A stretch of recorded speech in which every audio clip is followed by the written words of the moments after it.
Sabda Nabi SAW, Inna fika haslataini yuhibbuhumallahu wa rasulah, al-haya wal-anah. Kata Nabi SAW, sesungguhnya ada dua sifat yang ada pada kamu yang dikasihi oleh Allah Subhanahu wa taala, iaitu pemalu dan berhati-hati.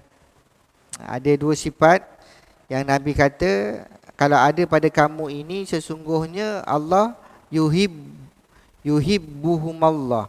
Sesungguhnya Allah mengasihi, Allah suka, senang dengan dua sifat yang ada pada hamba-Nya, iaitu sifat pemalu dan sifat berhati-hati. Tuan-tuan nikmati Allah Subhanahu wa taala, al-haya minal iman.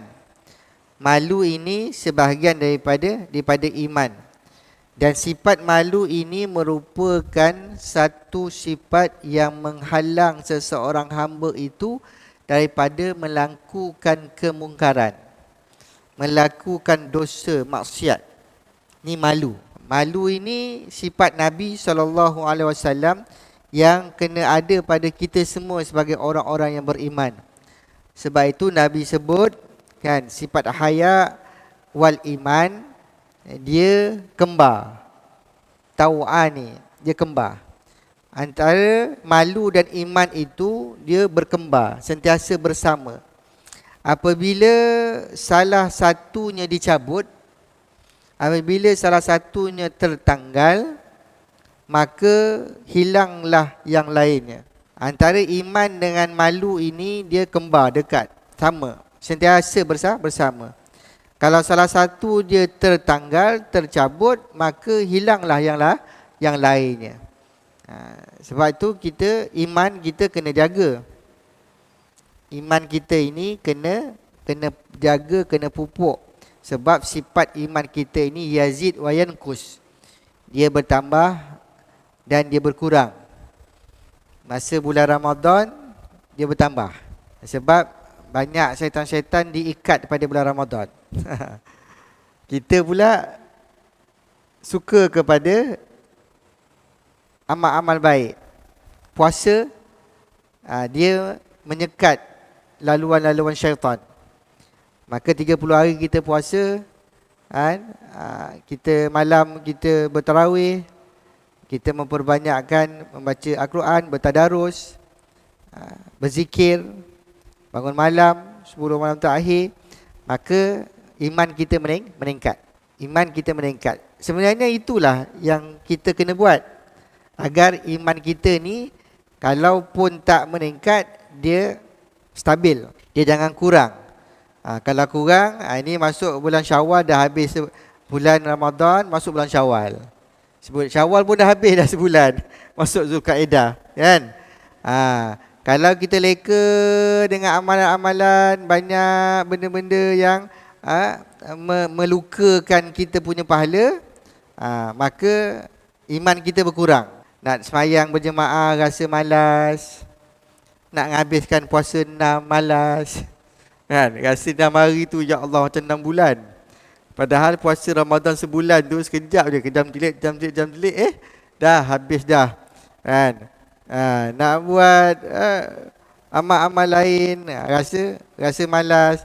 Itu kita kena cek balik kita punya iman.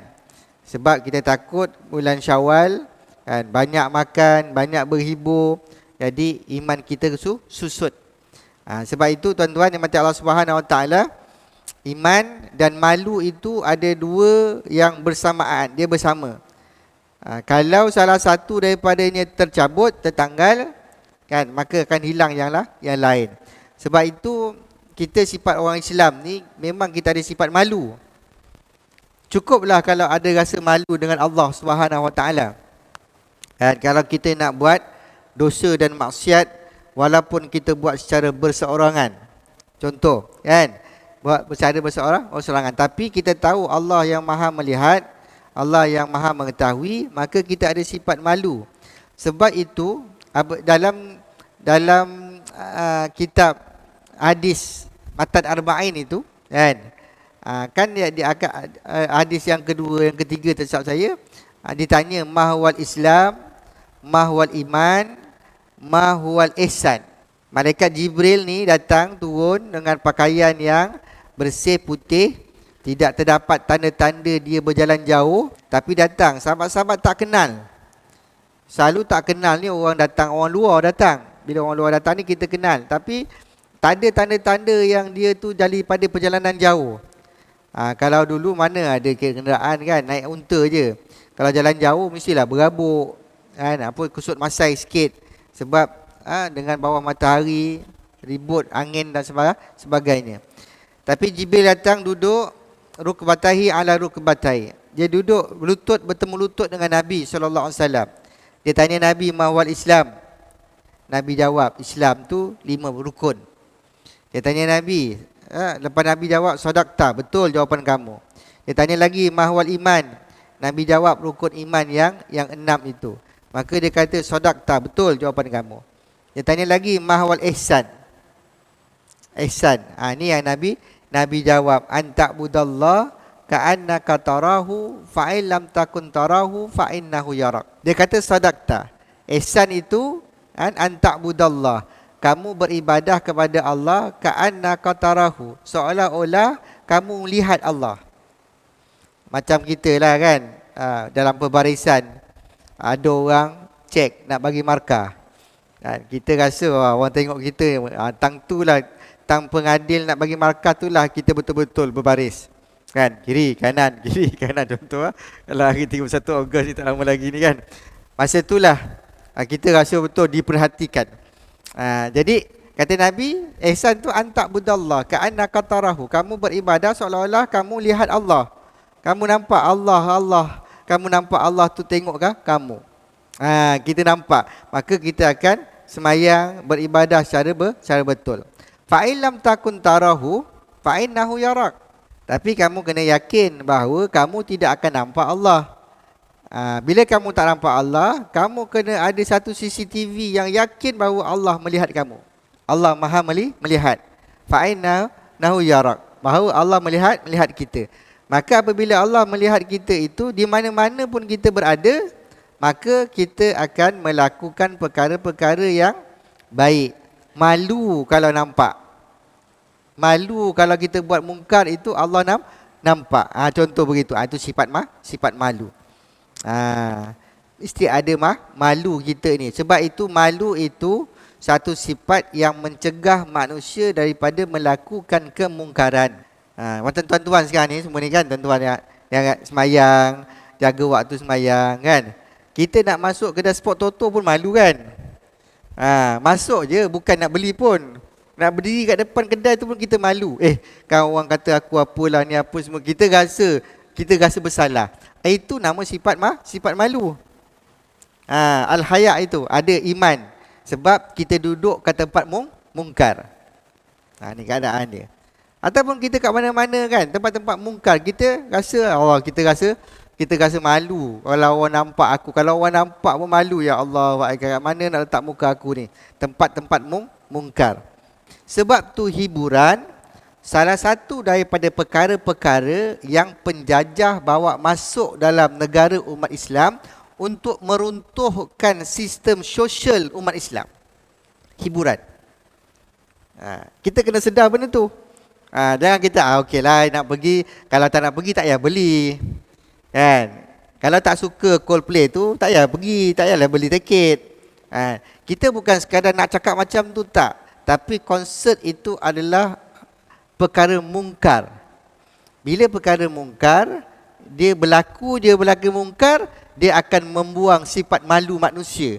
Maka iman akan tercabut. Ni. Sebab itu sejarah, saya dah banyak kali cakap dah, cerita, kongsi dengan tuan-tuan kan.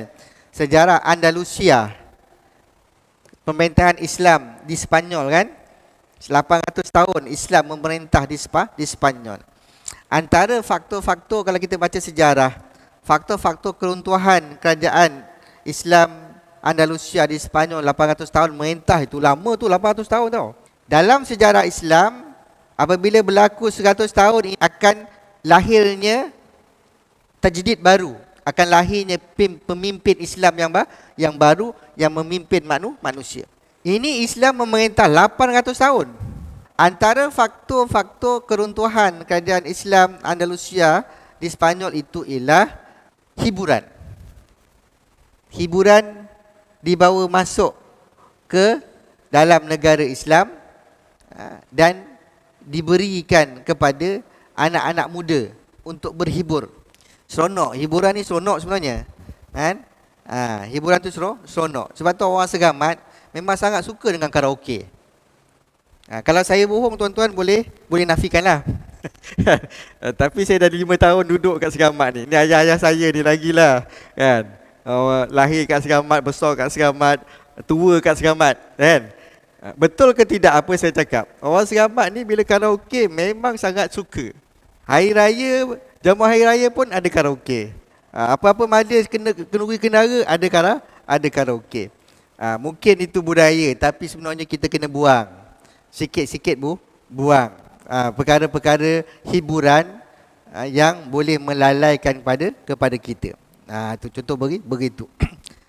Sebab itu bila berlaku hiburan kita rasa benci.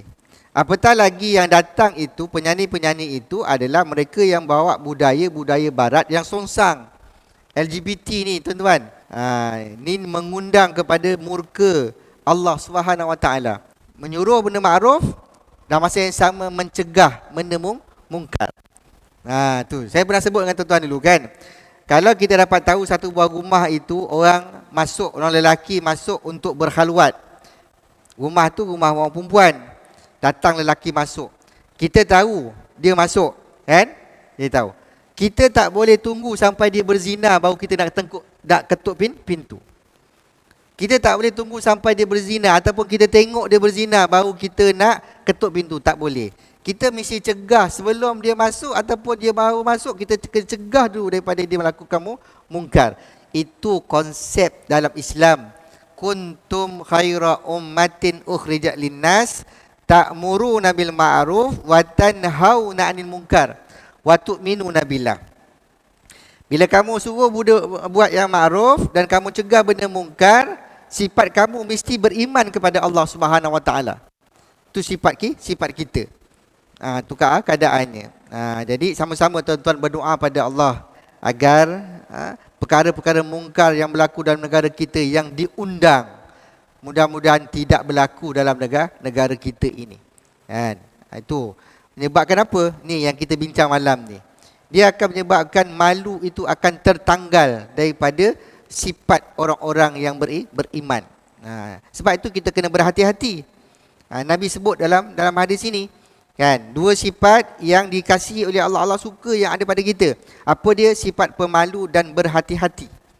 Hati-hati nak makan, kena hati-hati benda ni halal ke, haram ke, ataupun halam, syubha. Nak buat itu, nak buat ini, kita kena berhati-hati. Kena ada dalam sifat kita sebagai orang Islam ini berhati-hati.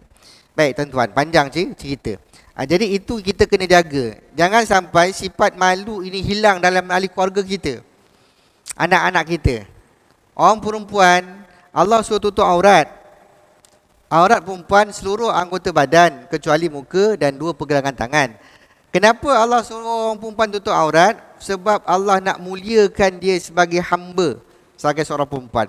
Bila orang perempuan mendedahkan aurat, maka tertanggallah sifat malu dia. Sama ada dia sedar tak sedar, itu cerita kedua. Tapi dari sudut hakikatnya, apabila dia mendedahkan aurat, maka tertanggallah sifat malu yang ada pada perempuan tersebut. Sebab tu kita tengok orang perempuan yang biasa dia dah aurat, biasa dia muka selamba dia kan. Orang perempuan biasa menyanyi-nyanyi dekat YouTube ni, tergelik-gelik, tergedik-gedik dalam TikTok dan sebagainya sekarang ni, zaman baru ni, TikTok ni tuan-tuan, ya Allah Akbar. Tu keadaannya. Tak ada rasa malu. Anak-anak gadis kita, anak-anak perempuan tergedik-gedik, tergelik-gelik dalam tu menyanyi, macam-macam riak muka dan sebagainya, seolah-olah memang tak ada rasa apa-apa pada dia. Itu sebenarnya Allah sudah mengangkat, menarik. Sebab itu dalam sifat yang saya sebutkan, Nabi SAW sebutkan tadi, malu dan iman dia bersama.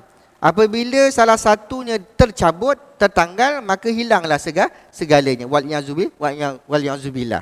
Tu contoh begitu. Saya selalu tanya orang yang kes kat hospital tu, kan? Orang yang berzina, lahir anak zina tu.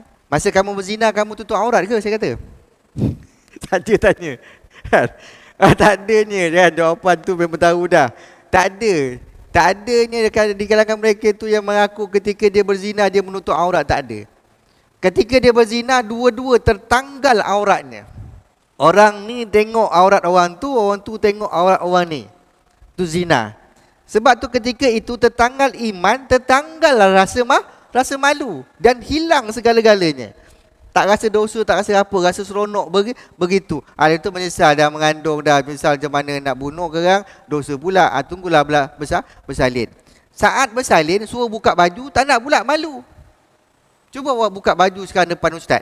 Saya kata, tak semualah. Ada masa saja je. Cuba awak buka baju sekarang. Apa pula kata dia kan, dia marah kita kan. Malu. Ada rasa malu sekarang ni. Masa zina dulu kenapa tak rasa malu? Contoh begitu. Sebab itu iman kena jaga. Iman kita ni kena jaga. Kalau kita tak jaga iman kita, tertanggal iman, hilang rasa malu. Wal'iyahzubillah. Sebab itu tanggungjawab, saya selalu bawa dalam tanggungjawab kita dalam keluarga, tuan-tuan. Kita sangat bertanggungjawab kepada keluarga kita. Ku anfusakum wa ahlikum nara. Jagalah diri kamu dan ahli keluarga kamu daripada api neraka. Ini kita kena takut, ini akan api neraka. Sebab itu kita wajib jaga ahli keluarga kita. Jaga iman ahli keluarga, isteri, anak-anak kita. Jaga malu isteri dan anak-anak kita. Agar dia terpelihara dengan sifat-sifat akhlak yang terpuji. Ini satu. Selesai. Yang kedua, bersifat kasih sayang. Nabi SAW kaya dengan sifat kasih sayang. Dia salah satu akhlak yang ada pada Nabi, yang Nabi tunjukkan kepada kita bagaimana sifat kasih sayang Nabi SAW. Kata Nabi SAW bersabda, Innallaha rafiqun yuhibbur rifqa fil amri kullih. Sesungguhnya, kata Nabi, Allah bersifat kasih sayang, mengasihi sifat kasih sayang dalam semua perkara. Sebab itu kita baca Bismillahirrahmanirrahim. Saya dengar ceramah Ustaz Farujoy kan. Lama dah. Ada juga dalam TikTok ke yang dia ada potong-potong. Dia kata kalau kamu ada hajat yang besar, bacalah Bismillahirrahmanirrahim 768 kali satu hari. Dia kata, dia ada bagi-bagikan subuh berapa, zuhur berapa, asar berapa, maghrib berapa. Tapi satu hari tu baca Bismillahirrahmanirrahim. Bismillahirrahmanirrahim. Kalau ada hajat besar. Tuan-tuan, kan, kalau kita tengok apa yang kita bincang ni, kan, Bismillah dengan nama Allah yang Maha Pengasih lagi Maha Penyayang. Sifat kasih sayang Allah ni maha luas. Sebab tu kita ini apabila nak mulakan sesuatu, Bismillahirrahmanirrahim. Dengan nama Allah yang Maha Pengasih lagi Maha Penyayang. Sekarang ni saya tengah tulis kan tinta dakwah saya, semayang berjemaah. Rapatkan saf, luruskan saf. Kerana rapatkan saf dan luruskan saf itu, dia dapat menyatukan hati-hati kita. Satu. Meluruskan saf dan merapatkan saf itu dapat mengikat nilai kasih sayang antara sesama umat Islam. Yakin. Kita kena yakin perkara itu. Sebab tu jangan dimain-main. Jangan ambil endah tak endah semayang ni kan jarang-jarang. Cukuplah dulu COVID dulu tuan-tuan, kita diarahkan semayang berjarak. Cukup dah. Jangan diulang sejarah itu, kan? Sekarang ni semayang dah rapatkan saf, luruskan saf. Rapat. Bahu rapat itu kita punya lengan ini bertemu dengan lengan sebelah ataupun bahu bertemu bahu, rapat. Soal selesa tak selesa itu bukan soalnya. Soalnya Nabi suruh sufufakum, luruskan saf dan rapatkan saf. Sebab kesan dia, kelebihan dia daripada meluruskan saf dan merapatkan saf itu akan mengikat kasih sayang antara sesama umat Islam.